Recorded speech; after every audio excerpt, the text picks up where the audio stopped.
안녕하세요. 지난주부터 이제 개정 과목의 회계 처리 방법에 대해서 공부하고 있는데 지난 시간에 공부했던 내용을 정리하면요. 지난 시간에 금융 상품에 대해서 공부했었죠. 금융 상품에는 어떤 것이 있었죠? 네, 제일 처음 이제 자산에 해당하는 금융 자산이 있었죠. 금융 자산. 그 다음에 부채에 해당하는 금융 부채. 그 다음에 이제 자본에 해당하는 지분 상품 이렇게 구분했었죠. 그 중에서도 금융 자산에 대해서 공부했었어요. 금융 자산에는 대표적인 것이 현금과 현금성 자산이 있었죠. 기억나시죠? 그래서 현금과 현금성 자산을 분류하는 방법, 그러니까 통화와 통화 대용 증권 이거에 대해서 아셔야 되는 것이죠. 그 다음에 우리가 또 공부했던 내용이 이제 단기 매매 증권에 대해서 공부했었죠. 단기 매매 증권. 단기 매매 증권은 유가 증권 중에 하나가 되겠죠. 유가 증권에는 단기 매매 증권, 매도 가능 증권, 그 다음에 만기 보유 증권 이렇게 구분하게 되는 것이죠. 그렇죠? 그 중에서 단기 매매 증권에 대해서 공부했었어요. 그래서 단기 매매 증권의 개념에 대해서 공부했었죠. 단기 매매 증권의 개념. 첫 번째 시장성이 있다. 시장성이 있어야 되겠죠. 그 다음에 두 번째는 단기 매매 차익을 얻는 목적으로 보유하고 있는 자산. 이것을 단기 매매 증권이라고 했었죠. 기억나시죠? 그 다음에 두 번째 이제 취득과 처분에 대해서 공부했었죠. 그러니까 주식 같은 것을 사오죠. 사오게 되면 그 사온 가격만 취득 원가에 포함이 되는 것이고 그 주식을 사면서 수수료 같은 게 붙겠죠. 수수료 같은 것이 붙게 되면 그 수수료는 취득 원가에 가산하는 것이 아니라 비용 처리한다. 이것까지 반드시 기억하고 계셔야 되는 것이죠. 아시겠죠? 그 다음에 세 번째는 이제 주식이나 채권을 보유하게 되겠죠. 그래서 주식을 가지고 있어요. 주식을 가지고 있으면 배당금을 받게 된다. 그 다음에 채권을 가지고 있으면 이자를 받게 된다. 기억나시죠? 그 다음에 네 번째 우리가 공부했던 내용은 이제 기말평가에 대해서 공부했었죠. 기말평가. 그러니까 처음에 주식을 샀을 때, 주식이나 채권을 샀을 때와 12월 31일 됐을 때 주식 가격이 틀리겠죠. 그러니까 매일매일 주식 가격이 변동하게 되는데 기말에 가서 기말평가하게 돼요. 그 가격이 공정가액이라고 하죠. 공정가액. 그래서 취득가격과 공정가액, 기말 현재 공정가액을 비교하게 되겠죠. 그래서 그것을 비교해서 공정가액이 커요. 그러니까 기말 현재 금액이 크게 되면 그때는 평가이익이 붙게 되는 것이고 그 반대의 경우 주식 가격이 떨어져서 손실을 나게 되면 그것은 평가 손실이 되는 것이죠. 이렇게 정리하시면 돼요. 그 중에서 중요한 것이 이제 단기 매매 증권의 취득, 그 다음에 처분 이거 반드시 아셔야 되죠. 그 다음에 기말 평가 이거에 대해서 반드시 알고 계셔야 돼요. 그래서 지난 시간에 공부했던 내용 이렇게 정리하도록 할게요. 이제 오늘 공부할 내용은요, 재고 자산에 대해서 공부하게 돼요. 그래서 제일 처음에 공부할 내용은 재고 자산의 개념. 두 번째는 재고 자산의 취득 원가. 그다음에 세 번째는 재고 자산의 기말 평가. 재고 자산의 기말 평가는요, 수량 곱하기 단가 이렇게 구하게 되는 것이죠. 그러니까 100원짜리를 4개 사왔다. 그러면 400원이 되겠죠. 그렇게 사시면 되는 거죠. 그래서 재고 자산의 기말 평가는요, 수량 결정하는 방법, 그 다음에 단가를 결정하는 방법 이렇게 두 가지로 구분하셔서 정리하셔야 되고요. 네 번째는 감모 손실, 그 다음에 평가 손실 이거에 대해서 공부하도록 할게요. 그래서 이제 프린터 준비되셨죠? 프린터 보시면 이제 제일 처음에 나오는 것이 수취채권 그리고 지급 채무가 나와요. 첫 번째 수취채권. 수취채권이라고 하는 것은요, 거래처의 재화나 용역을 판매하거나 제3자에게 자금을 대여하고 나중에 확정된 금액을 받기 위한 권리, 이것을 수취채권이라고 하죠. 수치 채권에는 매출 채권, 그다음에 기타 채권 이렇게 구분하게 돼요. 그래서 거기 밑에 이제 표 그림 있죠. 표 보시면 수치 채권, 수치 채권은 구분을 매출 채권, 그다음에 기타 채권 이렇게 구분하게 돼요. 그래서 매출 채권이라고 하는 것은 외상 매출금, 그다음에 받을 어음 이렇게 구분하게 되죠. 그다음에 기타 채권, 기타 채권은 대여금, 그다음에 성급금, 미수금, 성급 비용, 미수 수입 이런 것들로 구성되어 있다. 이렇게 정리하시면 돼요. 그다음에 이제 지급 채무가 나오죠. 지급 채무. 아까 수채권 같은 경우에는 자산에 해당이 되겠죠. 자산에 해당이 됩니다. 그다음에 두 번째 지급 채무. 지급 채무들을 보시면요. 거래처로부터 재화나 용역을 매입하거나 제3자로부터 자금을 차입하고 나중에 확정된 금액을 지급하기 위한 의무, 이것을 지급 채무라고 하죠. 그래서 지급 채무에는 매입 채무, 기타 채무 이렇게 구분하게 되죠. 그래서 이제 밑에 표 다시 보시면 지급 채무는 매입 채무와 그 다음에 기타 채무 이렇게 구분하게 되죠. 그래서 매입 채무 보시면 외상 매입금과 지급 어음이 있다. 기타 채무는 차입금, 선수금, 미지급금, 미지급 비용, 선수 수입이라는 것들이 채무가 되겠죠. 부채에 해당이 된다. 이렇게 구분하시면 되겠죠. 그래서 수채권은 자산, 그 다음에 지급 채무는 부채 이렇게 구분하시면 돼요. 그래서 수채권과 지급 채무에 대해서 정리했고요. 간단하게 넘어가고요. 이제 본격적으로 오늘 공부할 재고 자산에 대해서 공부하게 되죠. 그래서 재고 자산의 의의를 보세요. 의의를 보시면요. 정상적인 영업 과정에서 판매하기 위해 보유하고 있거나 판매를 위해 생산 중인 자산 혹은 생산에 소비될 원재료나 소모품 이런 것들을 재고 자산이라고 하죠. 그래서 재고 자산을 간단하게 정리하면요.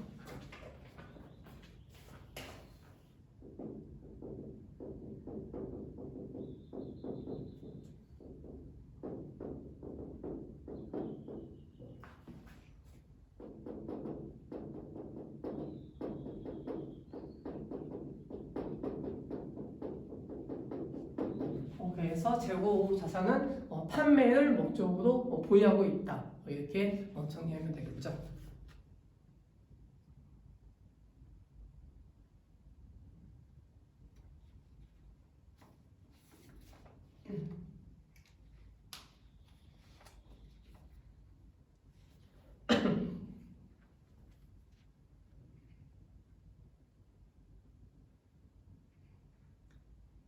그 다음에 이제 재고 자산의 유형이 나오죠.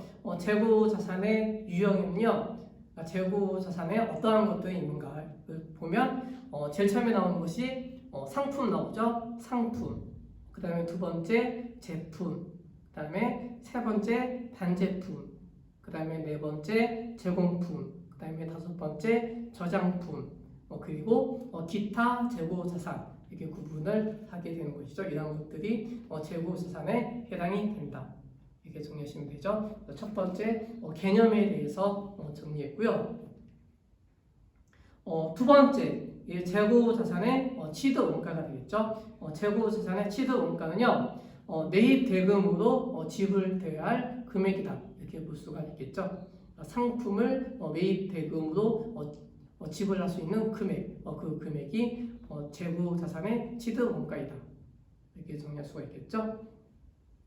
그래서 어떤 상점에서 우리가 어떤 물건을 사죠. 상품을 사게 되면 그 상품의 매입 가격이겠죠. 그 매입 가격이 취득 원가에 해당이 된다. 그러면 이 매입 가격에는 원래 상품의 가격 플러스 기타 부대 비용이 붙겠죠. 기타 부대 비용이 붙는다. 그래서 취득 원가는요.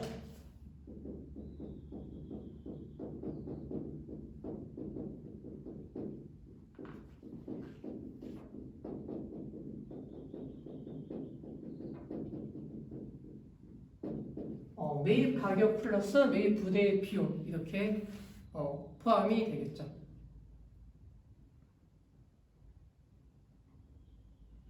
그래서 내용을 보시면요. 첫 번째 매입 원가가 있겠죠. 매입 원가, 그 다음에 전환 원가. 전환 원가라고 하는 것은 가공 원가라고 하죠. 가공 원가. 가공 원가. 이것은 이제 나중에 원가 회계에서 공부하시게 될 거고요. 그 다음에 이제 재고 자산을 현재 장소에 현재 상태로 이르게 하는데 발생한 기타 원가, 이것을 모두 포함한다. 이것이 재고 자산의 취득 원가에 해당이 되겠죠.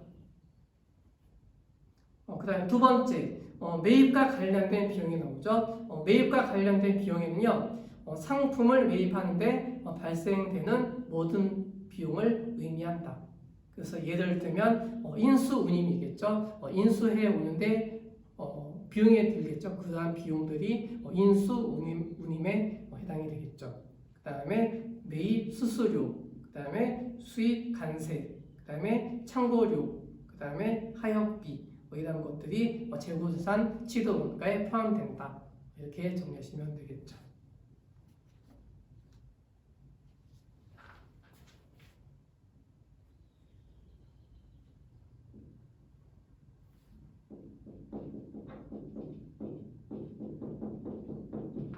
우리가 이제 상품에 대해서 공부했었죠. 상품 계정에 대해서 공부했는데 그 상품 계정이 재고자산 계정에 해당이 되겠죠.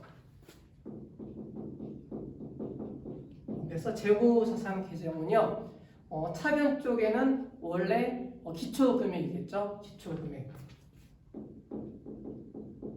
기초금액이 있을 거고요. 그 다음에 이제 단기에 매입해온 가격이겠죠. 단기 매입.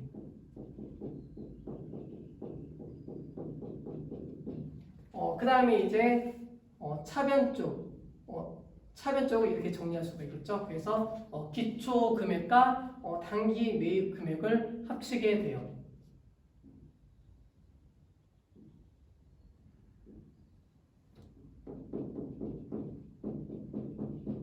이렇게 합친 금액이 뭐라고 부르면 판매 가능 금액이라고 하겠죠.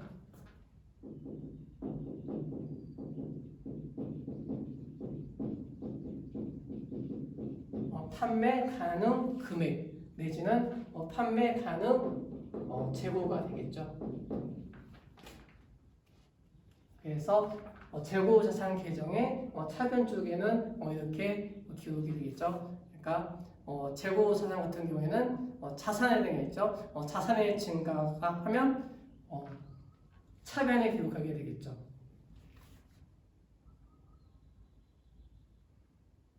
그래서 이제 판매 가능 금액이 있죠. 판매 가능 재고. 여기에서 이제 팔리냐 안 팔리냐 이렇게 구분할 수가 있겠죠. 팔려요. 그 상품이 팔리게 되면 그것을 무엇이라고 부를까요? 네, 매출 원가라고 하죠.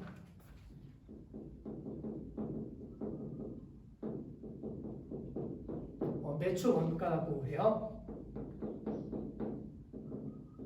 그래서 매출 원가는 창고에서 나가서 팔린 금액이 되겠죠.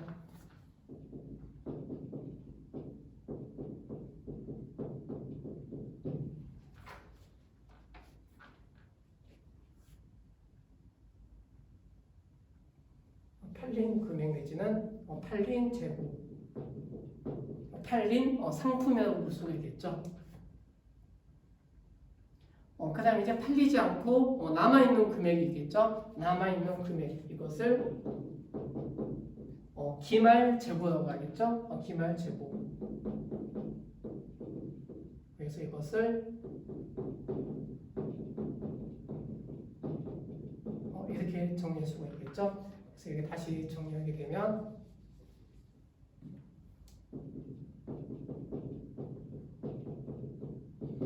매출 원가 같은 경우에는 판매 분이라고 할 수가 있겠죠. 판매 분. 그 다음에 기말 재고는 판매되지 않은 부분이 되겠죠. 이렇게 구분하셔야 돼요.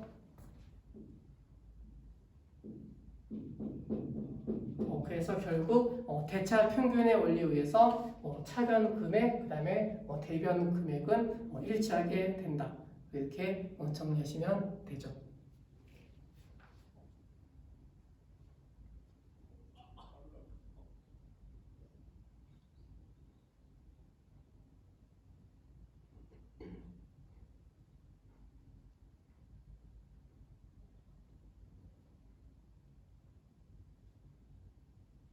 그래서 여기까지 정리하고 연습 문제 한번 보도록 할게요.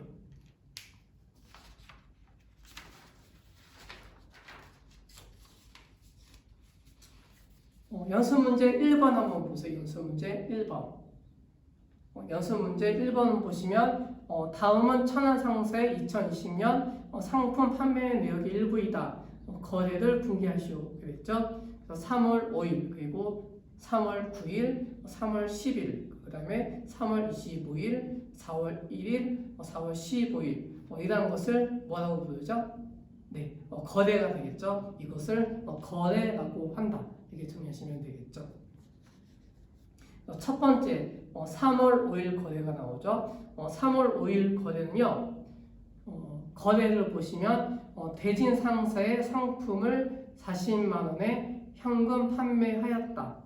이거에 대해서 이제 회계 처리 내지는 분개해야 되겠죠. 분개를 한번 해보세요.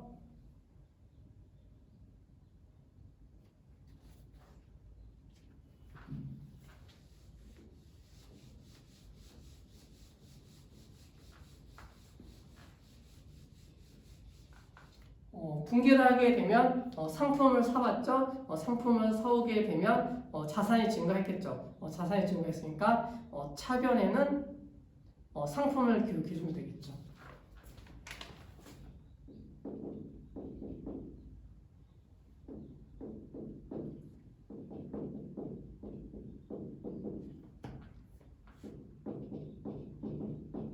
그래서 차변에 상품 40만 원 이렇게 기록해 주면 되겠죠.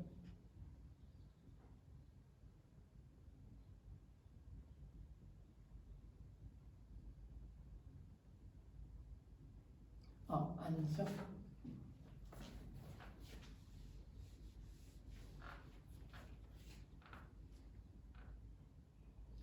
사온 게 아니라 판매한 거죠. 상품을 판매했으니까 현금을 받았겠죠.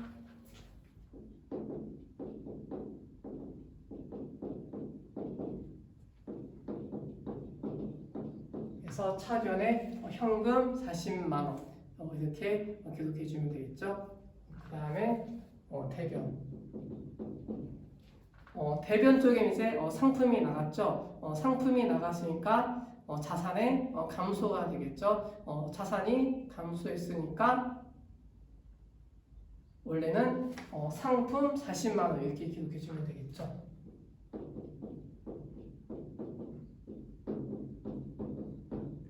이 방법이 우리가 공부했던 내용이 되겠죠. 하지만 이것을 이제 수익의 인식과 그다음에 비용으로 이렇게 정리하게 되면요, 수익의 인식을 잡게 되면 상품이 아니라 이것을 매출로 보게 돼요. 그래서 여기 계정이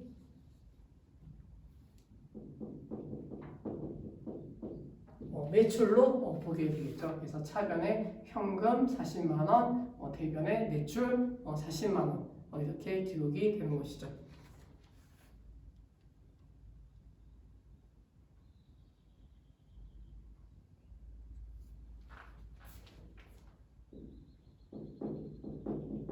그 다음에 이제 9일자 볼게요. 9일자 보시면 영신상사의 상품을 20만 원에 외상 판매하였다. 외상 판매한 것이 되겠죠. 외상 판매한 것은 외상 매출금이 되겠죠. 외상 매출금.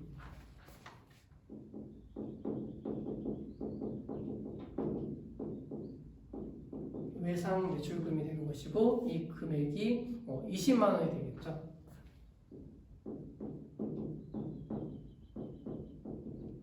그 다음에 이제 대변에는 상품을 판매했으니까 이것을 수익의 인식을 잡게 되면 매출이 되겠죠. 매출.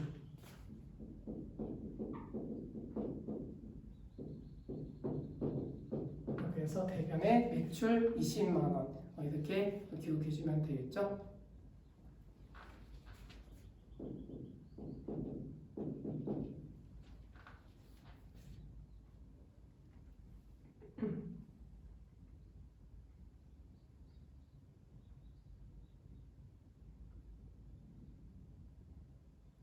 (11자) 한번 읽어보세요. 대구 상세 상품 30만 원을 판매하고 10만 원은 현금으로 받고 그 다음에 나머지 20만 원에 대해서는 3개월 만기 약속보험을 받았다. 그러니까 10만 원은 현금을 받았죠. 그래서 차변에 현금 10만 원.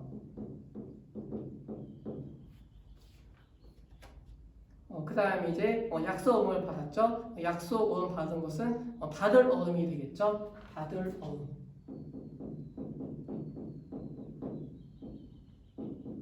그래서 받을 어음 20만 원 이렇게 되는 거죠.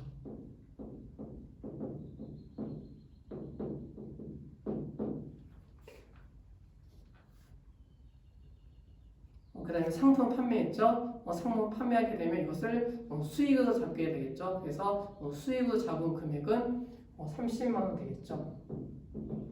그래서 계정화음을 기록하게 되면 매출 이렇게 기록할 수가 있겠죠. 그래서 매출 40만 원, 매출 20만 원, 매출 30만 원 이렇게 다 합치게 되면 90만 원 되겠죠. 이 90만 원이 총 매출액이 되는 거죠. 총 매출액.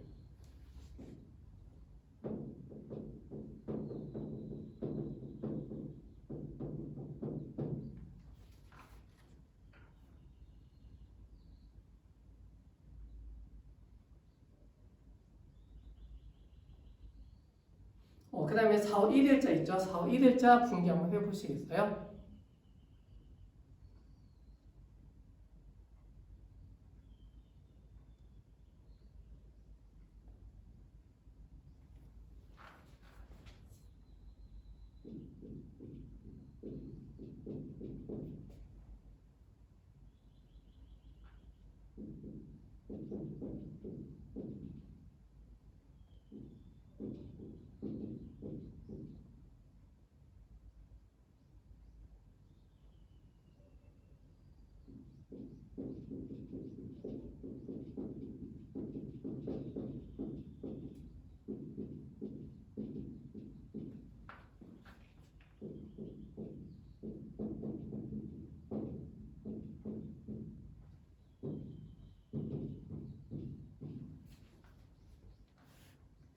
그래서 이제 4월 1일자 보시면 대전 상사의 상품 35만 원을 판매하고 20만 원은 현금으로 받고 나머지 15만 원은 외상으로 하였다.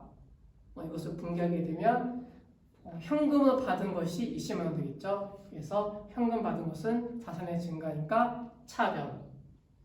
그 다음에 이제 외상 판매한 것도 자산의 증가가 되겠죠. 자산 증가되니까 차변. 그래서 외상 매출금 15만 원 이렇게 기록해주면 되는 것이죠.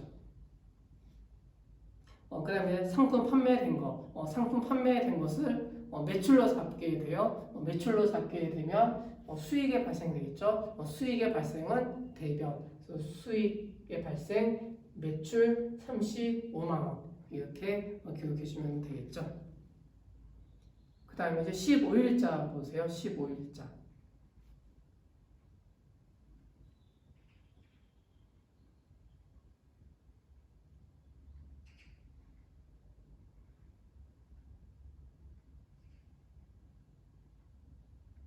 그러면 같이 볼게요. 대전 상사로부터 4월 1일 외상 대금 15만 원을 현금 회수하였다. 그러니까 현금 회수했으니까 차변에 현금 되겠죠. 현금 15만 원. 차변에 현금 15만 원. 이게 분기가 되고요. 그 다음에 이제 대변 쪽에는 외상 매출금이 감소하겠죠. 외상 매출금 감소하게 되니까 자산의 감소가 되겠죠. 자산의 감소, 외상 매출금 15만 원 이렇게 기록해 주시면 돼요. 그래서 문제 1번 정리되셨죠? 그냥 문제 2번 있죠? 문제 2번을 한번 풀어보세요.